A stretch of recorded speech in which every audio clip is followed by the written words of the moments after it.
High altitude के इलाके में जब जवानों को दिक्कत होती है, वो वहां पर फंस जाता है और ऑक्सीजन लेवल कम होने की वजह से उसको परेशानियां होती हैं, तो आईटीबीपी आजकल इस तरीके का हापो बैग का इस्तेमाल करता है, जिसे high altitude pulmonary oedema bag बोलते हैं।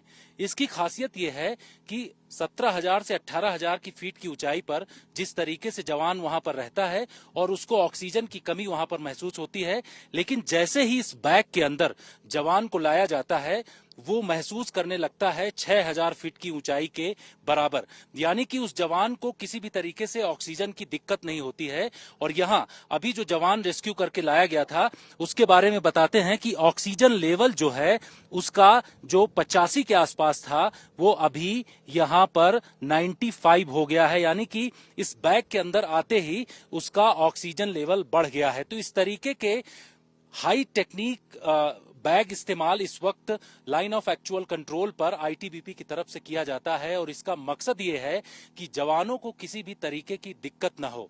यहाँ पर हमारे साथ इस पूरी तकनीक को जो इस्तेमाल करते हैं डॉक्टर मौजूद हैं और कैसे जवानों को रेस्क्यू किया जाता है, नरेश कुमार रेड्डी जी हमारे साथ हैं। सर, ये कैसे काम करता है और इसकी खासियत क्या है? ये है कि एक वन मैन हैपो चैम्बर बोलता है या गैमो बैग बोलता है या हाइपर बैरिक चैम्बर बोलता है। ये बैग डीआरडीओ ने डेवलप किया है और उसको डेवल के दौरान डिजाइन करके रक्षा पॉली वाले ने इनको मैन्युफैक्चर किया है। ये आईटीबीपी में डिस्ट्रीब्यूट हुआ है फॉर द लास्ट 10 इयर्स। हम इसको हाई एल्टीट्यूड में, जो आदमी हाई एल्टीट्यूड की बीमारी के कारण जो होता है कि हैपो मतलब high altitude pulmonary oedema, AMS का मतलब एक्यूट माउंटेन सिकनेस या हाई एल्टीट्यूड सेरेब्रल एडिमा, जिसकी वजह से हैपो में क्या होता है कि लंग्स में पानी भरता है क्योंकि ऑक्सीजन की कमी के कारण। और हैको में क्या होता है कि ब्रेन में स्वेलिंग के कारण सर दर्द, उल्टी और मिर्गी आने की चांसेस होता है। उस केसेस में हम पहले वाला जो मेन ट्रीटमेंट होता है डिसेंट करना है पेशेंट को लो एल्टीट्यूड में। बट हाई एल्टीट्यूड एरियाज में मेन चैलेंज है कि रास्ता का प्रॉब्लम है, ट्रांसपोर्टेशन का प्रॉब्लम है। सो हर टाइम हम इसको इवैक्यूएट करने में सफल नहीं हो सकता है।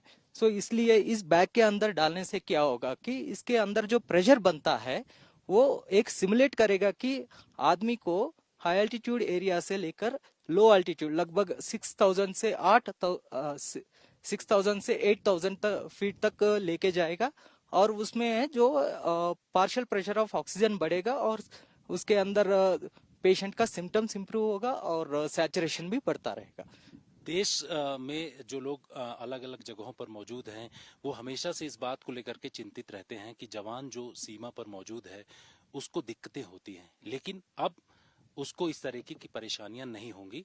आपने जैसे बताया कि हापो बैग और बहुत सारे उनको व्यवस्थाएं दी जा रही हैं। हाँ, इसमें है कि हैपो बैग जो है कि इसके बारे में इवन ट्रैवलर्स भी, जो टूरिस्ट है जो जाता है कि हाई एल्टीट्यूड में, जो माउंटेनियर्स भी ये भी यूज करता है।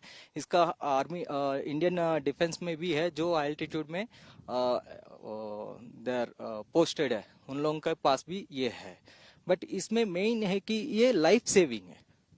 This is a life saving equipment. आपको अगर स्नोफॉल हुआ है या रास्ता गिर गया है, उसमें पेशेंट को इवैक्यूएट करना बहुत मुश्किल की काम है क्योंकि हेली भी लैंड नहीं कर पाएगा।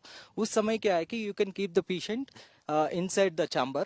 फिर रखने से क्या होगा कि पेशेंट को बहुत सिम्टोमेटिकली इम्प्रूव होके बहुत अच्छा सा इसका उसी जगह पे हमने ट्रीटमेंट दे सकते हैं। और कितने घंटे तक इसमें पेशेंट को रखा जा सकता है? और इसमें हर बीमारी के लिए अलग अलग टाइम दिया हुआ है, बट मिनिमम 1 आवर हम रखते हैं। और 1 आवर के बाद पेशेंट से पूछेंगे कि अगर आप यूरिनेट करना है या कुछ खाना खाना है, ये चीज पूछेंगे। अगर वो पेशेंट बोलता है कि यूरिनेट करना है, फिर वो 10-15 मिनट के निकालेंगे और फिर इसके बाद दोबारा उसके अंदर डाल सकता है एवरी 1 आवर के। बिल्कुल।